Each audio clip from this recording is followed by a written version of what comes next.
What's going on, guys? Today on the show, we've got Akeem, man. Recently connected with you, and I'm glad we did. You seem like a super interesting person, man. And what do you got going on, dude? Yeah, man. So my name is Akeem, as you already mentioned, right? I'm the founder of this company here called Flipstick. And dude, I've been on a pretty remarkable journey from where I started from, and I'm just excited to be able to kind of share it with your audience here. I know the grind and the grind of the side hustle coming from a 9 to 5, and yeah, man. I'm here to tell everyone, look, you can do it. If I did it, you can do it too. Oh, awesome. I love it, man. So before we dive into you a little bit specifically, mind sharing a little bit about what Flipstick is? Yeah, for sure, man. So the Flipstick is a little device. This is actually in here. So it's a little device, a family of devices actually that go on the back of your phone, and they work as kickstands for your phone, so you can prop it up, watch video, Netflix, all that kind of stuff. But the real magic is our synthetic CT adhesive, which is based off the feet of geckos. So it's actually a NASA-based adhesive, and essentially it allows you to stick your phone to virtually any flat surface you can see there. So you can mount it, in the car, on an airplane, to make TikTok videos or Instagrams or Zoom calls or, watch videos as well too. And the adhesive is actually reusable and washable. So you can clean it and use it again and again for thousands of sticks. And that's Wow. Flipstick. Wow, that's pretty sick, man. That's pretty cool. You Thanks, use it thanks. really like thousands and thousands of times? Yeah, thousands of times. It's completely reusable. It actually comes from a research study that NASA did back in the 70s, where they were trying to come up with adhesives that would be reusable in space, and they were really trying to come up with a replacement for Velcro, and see what options they had. And so, I discovered it. I'll get into kind of how I came to that, but yeah, man, it's good for usually typically a year or longer for most of our customers. Nice. Wow, that's awesome. And does that leave any kind of marks or anything? So no residues. It's not chemically based. It's a pressure based adhesive. So it's not like your typical, tape or glue that you would use. Wow, that's So pretty more like a sweet. suction cup. Yeah, So that's really cool. as much suction cup as much residue as a suction cup would leave. That's about it.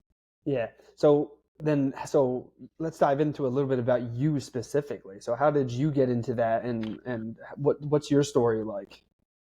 Yeah, man. So I kind of fell into entrepreneurship, but to back up a little bit, I was in school for chemical engineering, had a full scholarship to college, Howard University in Washington D.C., and I lose my scholarship and I have to come home, and I was devastated. I went to a school, fairly prestigious high school. A lot of those kids went to really, prestigious universities. And, here I am, have lost my scholarship. I'm back home, at my parents' house. And so I start working in sales. I originally started in a Sprint store selling cell phone accessories. Mhm. I eventually worked in a call center for Verizon, and then for Square, the guys who make Cash App. And the whole time I was always in sales, and I was very successful at those careers. I became the number one sales rep at most of those companies. But at a certain point, I found myself just not fulfilled. Right? It was the money wasn't enough anymore, and I just realized the equation of no matter how much money I was making, the company was always making 100 times more for the effort that I was putting in the clients and customers that I was bringing in. And I wanted to change that equation. So I left my job. I started doing marketing, and then I realized, marketing is also not for me. I was working for a lot of different types of organizations, and I felt like instead of having one boss, now I had 10 bosses. Still wasn't feeling it. But my boss, when I quit my last job at Square, he gave me a book called The Alchemist. And for those who don't know, The Alchemist is about a boy who goes on this journey to find his treasure. He has a dream about treasure. And this wise man early on in his journey tells him, like, hey, you're going to find your treasure, but you have to follow the omens or the signs, that the universe sends you in Mhm. order to find this treasure. And he goes on this journey. Now, after I read that book, man, changed my whole mindset. Even the way I found the book was just crazy story. And so once I read it, I just knew like, okay, my treasure is out there for me. I just have to keep my eyes open. And so it was a late night, 3 o'clock in the morning. I'm jobless and my uncle calls me, and he's an engineer at NASA, and he tells me about this adhesive and how he was going to use it for a project. And man, I just latched onto it. I knew there was something there. And so I start to research this adhesive. I say, okay, originally my idea was to actually mount my TV on the wall with the adhesive. I was like, that's probably not going to work, but maybe a tiny little TV, we can do that. And so I end up creating a prototype. I take some videos. I send that off to China. And I look up how to do a patent, write my own patent, write my own trademarks, and I launched it on Kickstarter. And in the first 30 days of pre-orders on Kickstarter, we did about $15,000 in sales, and that was all the validation I need to say, like, this is it for me. Like, I'm taking this to the moon. That's how my journey Wow. began. So reflecting back on that journey that you had just gone through. Now, at the time, did you know that you were kind of bouncing from the sales position and the marketing position? Did you think that those were going to help you later in life once you got into this Uh, entrepreneurial world? when I didn't know it then, but absolutely it helped. Like when I left Verizon, I planned to start a business then, but I was afraid. Like I just didn't know enough. I was just stuck with fear. And so when a new position came available and they called me from Square, I took it, right? Because I was Hmm. really afraid to start, and I had invested a little bit of money in another idea, but I was terrified. But what I learned when I was at Square is I was talking to entrepreneurs every day, right? People that were running their business, started it from nothing, and it started to give me the confidence. And when we talk about sales, man, sales is one of the most valuable skills that you can have in life, because everything is sales, right? Like getting Hmm. getting a job is sales, selling to your customers is sales, getting people to work for you when you're a tiny little company is sales. Like it's all about how you tell your story, and how you tell a story that then influences someone's decision to give you time, to maybe give you their business, to give you their friendship, their partnership. And so, man, I'm incredibly grateful for the jobs that I had, because I was essentially being paid to learn, and I was Hmm. getting paid to learn something that I would never have learned in school. So yeah, they were incredibly valuable in this journey for sure. Yeah, I can totally see that. And you're never going to forget, or hopefully you never forget the information that you learned from those first Oh few no. jobs there. Now, so right out of school, that must have been a pretty difficult time because you're back to Dude, school, you hard. see everybody else supposedly succeeding and doing their own things. Hmm. Now, what made you get into the sales position, and what made you get like right back out there, and what were you kind of going through at that time? Listen, because my daddy told me you better go out and get a job. That's why he said you're not gonna sit here at home. Well, I came back home, and man, it was a really hard time. Even prior to coming home, I remember I went back to school even though I was kicked out, and I stayed in the dorm for a whole semester. And I literally slept all day and stayed up all night. And man, I didn't have words for it at the time, but I was just so depressed. I mean, severe. Like I was eating like cheese and crackers. Like it was depressed. And when I came home, I still felt that same way. Even though I was now around my parents, like the secret was up. I told them, hey, this is what's going on. I just felt so ashamed. And I think that a lot of people, when you fail, we want to keep it a secret because we don't want people to know that we failed. And that's what I did. It wasn't until I had recovered and I ended up winning a huge competition at Verizon, and had saved up nearly 100 grand, that I finally ended up telling my friends from high school that, hey, I'm not in school. Um, but it was one of those things where, as badly as I felt, as much as I wanted it to be a secret, and didn't want anyone to know of my failure, I also was determined to make a recovery. And when I came home, I promised myself, I said, look, by the time all my buddies from high school are graduating college, I want to be making at least as much as the average college graduate. And that was my goal, right? And so when I was at Sprint, I was making like 30 grand, and then ended up being 40. And then when I went to Verizon, I was making 60, and then 70, and then 90. And so by the time my friends were graduating, I was making twice the national average. And then I felt like, okay, I can come clean about what happened to me because I've recovered. And man, today I wish I knew back then, like, you can come clean right away. Like, you don't have to hold on to the failure, because the failure is a learning opportunity. And I was asked, I was doing an interview the other day, and someone asked me, like, man, if you could go back, do you wish you would have finished school and stayed? I was like, absolutely not. Like, I have no regrets. Like, it hurt the way it happened, but man, I've had such a cool life thanks to that failure.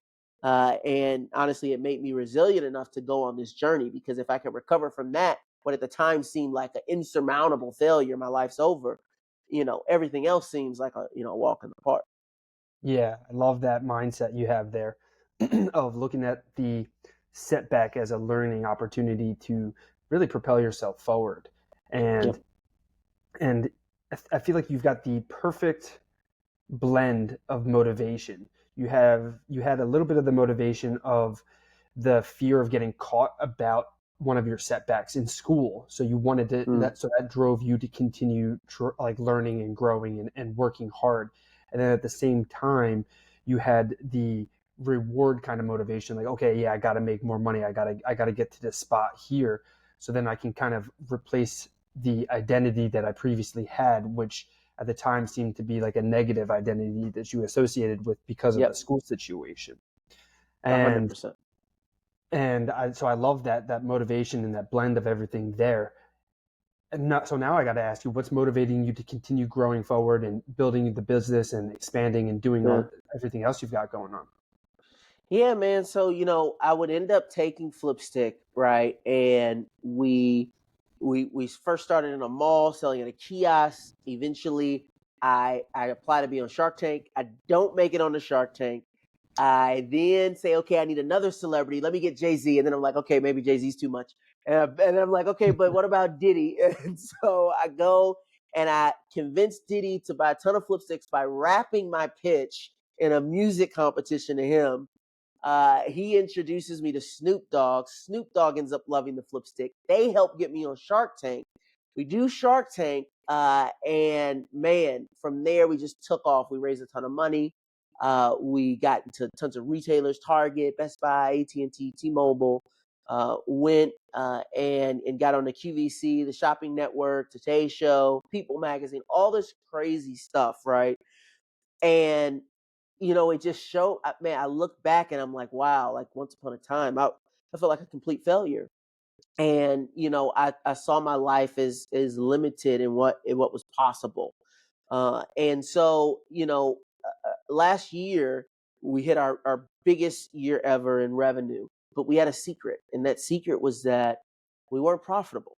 We were growing and scaling the business. We scaled it up to millions of dollars, but we weren't able to figure out how to market the product profitably. And so I had to go to our investors and I had to tell them, guys, we're not scaling fast enough to make it sense for us to raise more money. But we're also not uh, we're not seeing a way or a pathway to be profitable. And so I had to tell them, like, guys, we're not going to be able to sell this business. It's not going to go the way that we want it to go. And without raising more money, we're going to have to close, or we're going to have to scale things back dramatically. And man, it was one of the hardest decisions I ever made to essentially stop. Right? It felt like giving up. It felt like failure. Mm. And I remember, this is maybe November of last year. I was just feeling really bad, and I got invited excuse me, at the beginning of December last year. I'm feeling really bad, right? And I had an airing on QVC, which is like a big shopping network. So I flew out to Philly, and I'm doing it, and we sold probably like $100,000, right, in 8 minutes on QVC. And I'm sad, and then I had to like take some perspective and be like, Akeem, there was a time in your life where you're making $10 an hour. It wasn't that long ago. Catching the bus to work to make $10 an hour. And even though the business didn't end up the way I wanted it to, the fact that I can go and make $100,000 in 8 minutes is a dream. It is a dream to previous me. And so, I made an announcement on our Instagram that, hey, Flipstick, I said it was shutting down, and it wasn't actually shutting down, but it was, for all practical purpose, we were stopping an investment into the business. But I realized something. I was like, the journey that I've had has been one of constant failure and constant overcoming of that failure. And I've found the most passion over the past few years being invited to speak. And I've been very fortunate to be invited to some very large stages to share my story. And when people come up to me, whether entrepreneurs or aspiring entrepreneurs or, people who just trying to make it to the next stage of their life, graduate college, whatever, and they hear my story and they receive something from it that makes them say, you know what, I can do this, I can keep going, man, that's what gets me up in the morning and gets me excited. And so I decided for 2024 my chapter is going to be spreading my message and hopefully being able to mentor and coach and influence people to say, look, chase after your dreams. Like, I feel like the astronaut that says, hey, we shot for the stars, we landed on the moon, right? Not too bad. I shot for the stars and I got to the moon and it wasn't too bad. And speaking of Jay-Z, I never got investment from Jay-Z, but I did get engaged on Beyonce's stage. Jay-Z was there. So I feel like I was pretty close. That is pretty awesome. Oh man, so how did you? Let me bring it back. How did you even get connected with Jay-Z and Diddy and Snoop Dogg? Like, you just run into them on the side of the street? No, I knew nothing, right? So this is just the power of like the universe of how crazy things can get. I'm gonna give you the full story. Normally I just say like, oh, I saw an Instagram ad for this event called the Revolt Summit, which is a music conference that Diddy puts on every year. Now, that is true. I did see the ad, but I was actually primed before the ad because when we didn't make it on the Shark Tank, I had an opportunity to go out to the Super Bowl and we gave away Flipsticks at the celebrity football game before the Super Bowl. At the Super Bowl, I meet this rapper named Salento. He made a song, Watch Me Whip, Watch Me Nay Nay. If you remember, that song was viral from a few years ago. So he invites me to come out to the BET Awards out in LA. So we go out to the BET Awards. I take my mom because it was her birthday.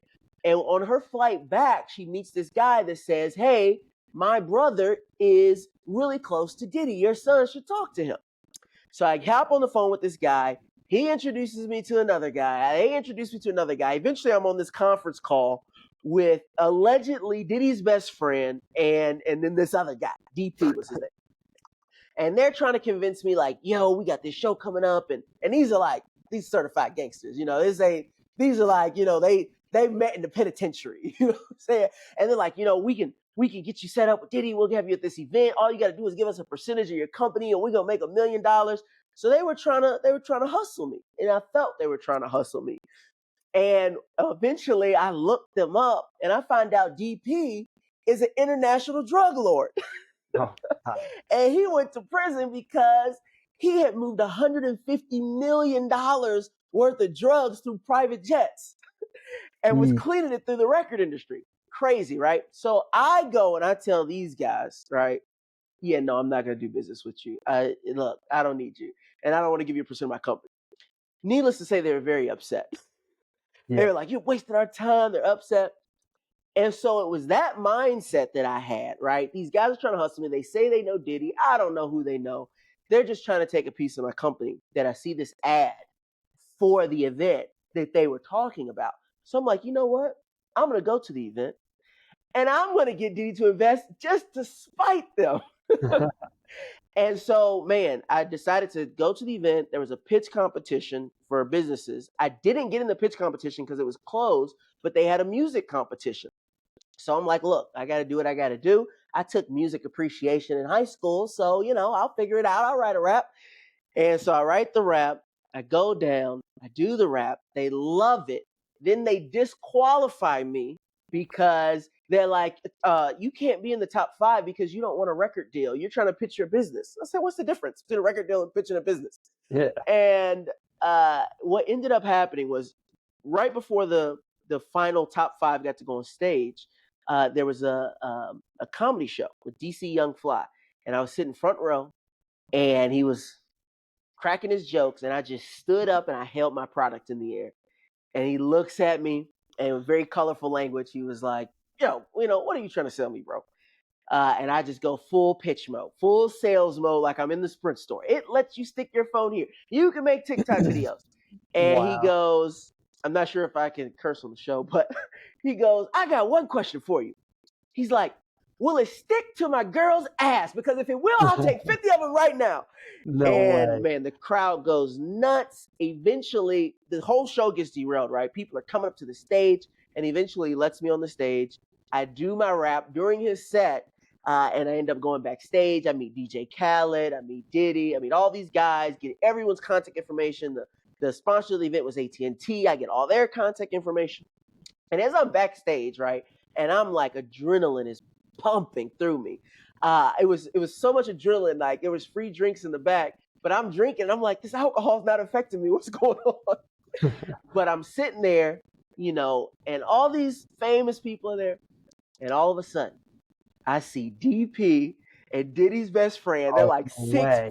6'3", and they're walking straight toward me. I'm like, oh shit. And they walk up to me, and I'm like, oh shit. And DP looks at me, and he's like, you did your thing, bro. He's like, but you wouldn't have to do all that if you had just rolled with us. Wow, And dude. dapped me up, gave me a handshake, and it was pretty cool. And then from there, just we got to LA and met Snoop, and all this other stuff would end up happening. But I didn't know anybody. I didn't have any connection. I had no business even being at the event. But I just knew in my heart, like, I need to go there. And no matter how many obstacles came in my way, like I said, no, I'm meant to be here. So when I got, kicked out and disqualified, I'm like, no, it's not over. Like when I go, like, I think for a lot of people, they think it's like who you know. If you don't know anybody, start knowing people, get to know Oh, somebody. yeah. And I've just taken that mindset into everything that I do, where it's like, look, just figure it out. I'll figure it out. Yeah, dude, that's an incredible story, dude. It sounds like a movie, and that's hilarious that happened, and then they're there afterwards too. Oh my God, that's like literally a movie. You got to sell that to somewhere in Hollywood. Um, I think but I may have to. but I love that too because I'm often telling a lot of people about how you can kind of create your own luck, and it's becoming more and more popular about the equation of like preparation and opportunity creates that luck. So from the outside, that looks like the luckiest situation ever, but you put in all that hard work leading up to that. So you were prepared with your pitch, with your product, you knew how to sell, you knew how to market, you knew what you were doing, and then you put yourself in that opportunity. One thing didn't go well, you just went right into the next one. And you can clearly see how much drive you have with just about everything you're doing. So I love that you just go out, you just go for it, and you just dive right into it. That's incredible, man. Wild stuff. And like, I think for me, what propels me, like when these types of things happen, right? Like it propels you to go forward because you look back and you're like, how in the world did that happen that way? And once it happens once or twice, then it just becomes habit. You're like, I'm just gonna go do it again. I'm just gonna go do it again. And it makes for, one, it allowed me to be, more successful than I ever could have imagined. But on the flip side, it was fun. It made a life that was just so enjoyable where, I'm just having a great time. And so I kind of just take that. I use it for fuel to go further. I love that you really were genuinely enjoying yourself doing that. And it's crazy too. If maybe you could speak on this a little bit, because I know a lot of younger entrepreneurs, people who are in the side hustle, they're oftentimes held back by fear of doing something. And you didn't have any fear, even at the comedy show, just to just hold up your product and just dive in and get going from there. Where do you think you develop this bravery, or how can somebody develop some bravery like that? I think part of it is knowing like your lane, right? So the only reason that I did all these crazy things is because I sucked at marketing. Like I didn't know Instagram ads, I didn't know Facebook ads, the website wasn't making any money. So I had to come up with something else. And for me, my strength was always in-person sales, right? In-person pitching. So I played to my strengths. And when you play to your strengths instead of trying to develop your weaknesses, well, you have a lot more confidence, right? You're like, well, look, I may not be able to make the Facebook pop off. I may not get my Shopify store running, but I can go someplace and make a splash. And so because I was like in my element, it made it a lot easier.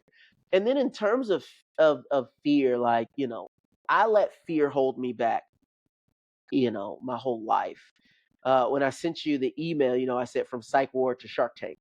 And the way I ended up in that mental hospital was I was working at Verizon. I just won this big competition called Rockstar, made me the number one rep in the entire company, getting all these accolades.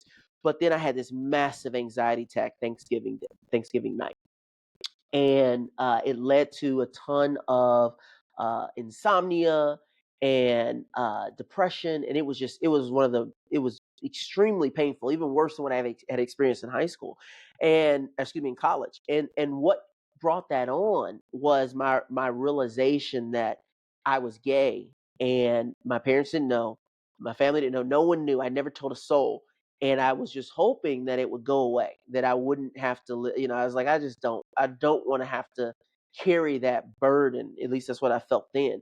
And so I carried it my whole life. And then my brain and my body was just like, no more. Like, we're breaking down here, And the reason I had made those decisions was out of fear, right? I had this big fear that can't be a good salesperson if you're gay.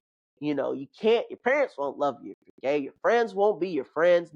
Everything will change if people know this deep, dark secret. And so I spent so much of my creative capacity pretending to be someone that I wasn't. And it was all out of fear. And so finally, my boss had told me, take time off work. I went to go see a therapist, went to this hospital. They gave me all these drugs, and I ended up coming out to my parents and went through this whole thing of taking these medications, these mood stabilizing medications. And there's another long story there. But on the other side of that, facing that big fear of, what the rejection will look like in my life if people know this about me. When I actually did it, I remember there was this guy in my building, security guard, big tough dude. One time, this guy, like, this is the type of guy where one of the people that lives in my building, their purse was stolen. And he chased the guy down who stole their purse and shot him. Like, this is a tough dude, Oh, right? And, and he didn't kill the guy; he just shot him in the leg. But he's just a really tough guy, man's man, tough guy. And I remember my now fiance, then boyfriend. When we were walking up, I was like, "Oh yeah, this is my boyfriend." And he's like, "Oh yeah, that's what's up." He's like, "That's what's up." And it was just like, I just knew, like, he was gonna be like, I thought he was gonna come at me in a way that I didn't expect. And as I started moving through the world and people didn't care, and just my friends didn't care, my family accepted me. It didn't affect my career. Like, it just showed me, like, man, I spent 22 years being afraid. And it was painful. Like, why did I do that? Why did I let this perceived fear of something that wasn't even real control my life for 22 years? And so when I left my job, I was once again terrified. But I'm like, dude, I can't let fear stop me from being who it is that I want to be. And if who I want to be is a successful entrepreneur, that controls his own schedule, that does what he wants to do in life and is not on the schedule of a boss, then why would I let the fear stop me? And the thing is, the first time when I quit my job, it did stop me. I started up, and then as soon as there was opportunity to go work for someone else, I went back. But the second time around, when I felt really strong and true to myself, I remember I took Flipstick. This was like the first 6 months of business. I took it to this big show in Detroit, and I'm meeting all these people. I'm pitching it, and I pitched it to this woman who was a petroleum. She had a petroleum sales company, and she's like, she looked at me. I pictured her Flipstick. She could use it to customize her logo on her brand. She looked at me and she was like, "You are an incredible salesperson." And she's like, "I would pay you $300,000 a year to come and sell petroleum at my company. You want to do it?" And I said no. And I couldn't believe it, because at the time I hadn't even made $60,000 Flipstick. You know what I'm saying? And here she's like, "You'll make $300,000 if you come work for me." And I said no. And she was like, "You're gonna make it." That's what she said. She's like, "You're gonna make it." And she was going to give me that job, but she also knew like he's going to do it. And it took me a while. It took me 3 years before we made $300,000 in a year. But then a couple years after that, we're making 10 times that. So yeah, I mean, look, fear stops so many of us, and the fear of failure stopped me for a long time. But then once you fail a couple times, you face fear down, and you realize, like, man, that was imaginary. Then you just take life by the horns and push through. Yeah. Wow. And I can see that you're definitely going to dive straight into this speaking career, and you're gonna help so many people in so many different ways. It's gonna be incredible, and it's gonna be great, dude. That's just great story all around, and I really respect you. Even back when you weren't making that much money, though, you still had the vision, and you needed to set the boundaries and not fall back into that working for somebody else. You need to dig your feet in and say, this is where I am, this is who I am, and this is what I'm going to do. And you took that and you ran with it, man. Congratulations on that and all that success. And this is pretty sick stuff, man. Good stuff. I appreciate it. And, I just kind of see, like, for my future, I see this as just the beginning, right? Like, I did an interview the other day, and this guy is an agent for NFL players, right? And he's like, I get to sign. I've done $1 billion in contracts. Like, getting guys in the NFL is what I always wanted to do. He's like, but the real tough thing is getting them out the NFL when they're no longer an athlete. They have to make that transition. And so I just told him this story of me transitioning, and he's like, dude, I know it's hard for you to go through a lot of that stuff, but you had to go through that, because I'm listening to you now. You never played football, but I'm going to tell you, my guys who are in the NFL, who are making that transition, they're going to hear your story, and they're not going to be afraid of that transition. And that's one of the hardest, man, it's one of the hardest transitions that any human can make, to go from professional sports to a civilian life. Yeah. And he's like, that you going through that shows other people they can too. And I was just, it kind of reaffirmed for me, like, I'm in the right place. And if someone asked me the other day, like, what success means for you, and I thought about it, and I said, this is like the first time I had thought of this, but I was like, it really means waking up and knowing I'm right where I'm supposed to be. And for the first time in probably 2 years, I'm like, man, I'm right where I'm supposed to be. And I want for other people to feel the same way. And that looks different for everyone, right? And most people won't understand, right? But as long as you know I'm right where I'm supposed to be, man, it feels great. And then magic starts to happen. Yeah, man, dude, that's some powerful stuff. I love that. Awesome. Well, I do want to be courteous of your time. I don't want to take up too much because I know I'm a busy guy, a lot of things going on. So if people are interested in connecting with you more, finding a little bit more about your story, how do they get in touch with you? How do they tap in and see what you're up to? Where do they go to? Yeah, of course. So you can follow me on all social media channels at Akeem Shannon. So that's AKEEM Shannon, SHANNON. You can check out more about Flipstick at Get Flipstick, FLIPSTIK. And if you want to just connect with me directly, I send out motivational texts, and I connect with people directly over text. Then people can text me. They can reach me at 314-789-9005. And that comes straight to me, and I'll connect with you. Awesome. There you go.